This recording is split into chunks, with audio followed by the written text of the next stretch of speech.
Nataranta na ang mga buhaya matapos pangalanan ni Congressman Libiste kung sino ang tumawag kay former DPWH Yusek Cabral para ibigay sa isang congressman ang mga files. Ibig sabihin, yung hawak talaga ni Congressman Libiste, legit talaga yon. At eto, may banta po si Congressman Libiste.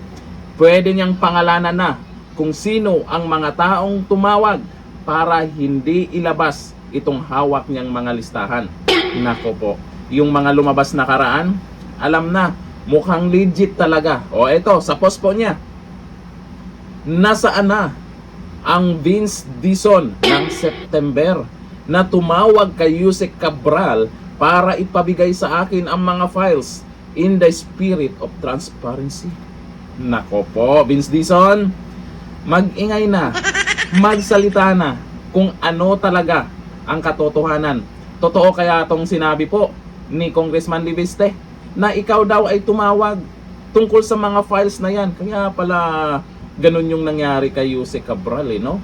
Kasi mabigat pala itong hawak ng mga listahan.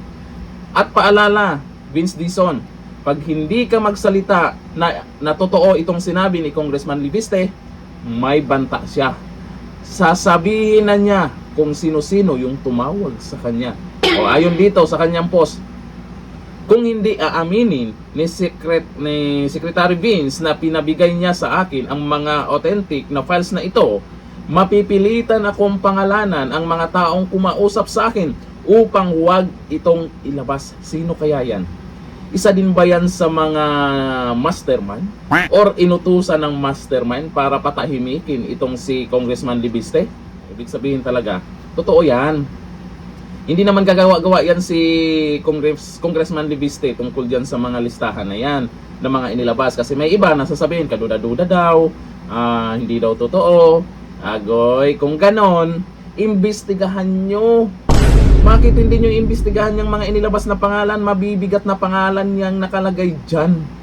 At ang abangan po natin, sino ba talaga yung tumatawag sa kanya para wag ito ilabas. Paano may mga congressman tayo dyan na talagang nagsasalita, inilabas po yung mga pangalan.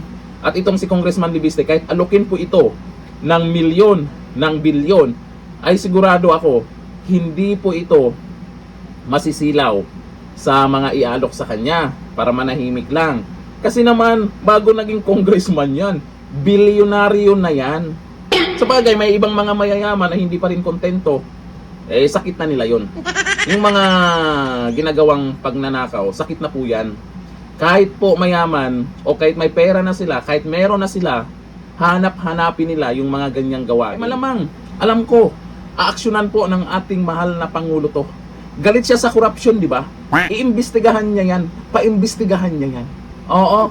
Ito, basahin po natin yung mga nag-comment dito sa post po ni Congressman Libiste. Sana ilabas na po niya yung pangalan kung sino po yung mga tumawag sa kanya para lang ipatigil o wag ilabas po yung mga files na yan.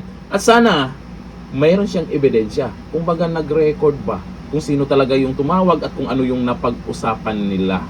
Ito, ang sabi po ni Al Arbues, kung you and Kong Barsaga are breeds of modern young wealthy politicians, you choose to be honest. Ito sabi po ni Edwin Narisma, Congressman, with all due respect, the people needs to know the truth, the whole truth. Walang bawas, walang dagdag dapat yung mga inilabas dyan na ebidensya.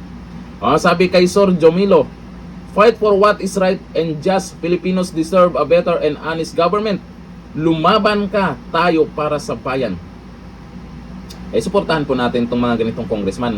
Marami naman yan sila dyan, mga congressman, na may pakialam talaga sila kung saan napunta itong budget na bilyon yung napag-usapan na, umabot pa ng trilyon.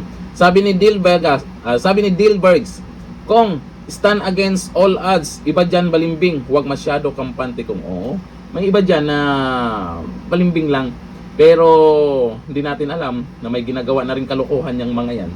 Kagaya na itong nakaraan, yung isang congressman dyan, nag-iingay siya. Yun pala, bandang huli, kinampihan na rin niya.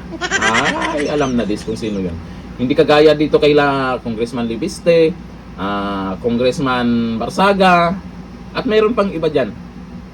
Sabi po ni Jeff Sulweta, You're in the great game now, and the great game's terrifying.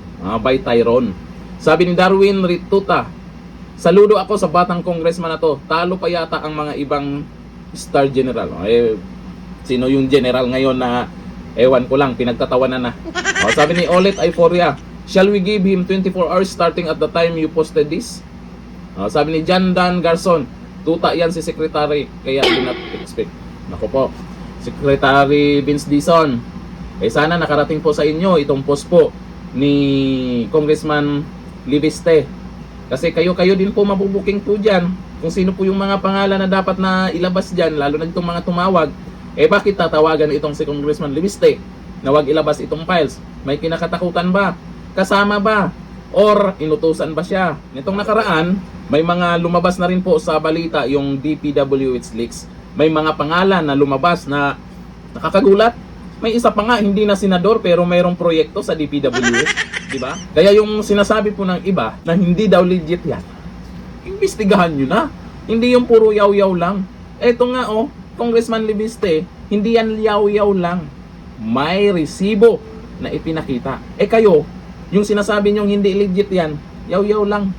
Ay, imbestigahan nyo na. Pakita nyo na yung patunay sa taong bayan na hindi po totoo ang inilabas ni Congressman Libiste. Kasi po, pag yan lang yung ginagawa nyo, nako, lalong magne-negative ang trust rating nyo. Hanggang dito na lang. Thank you. Bye-bye.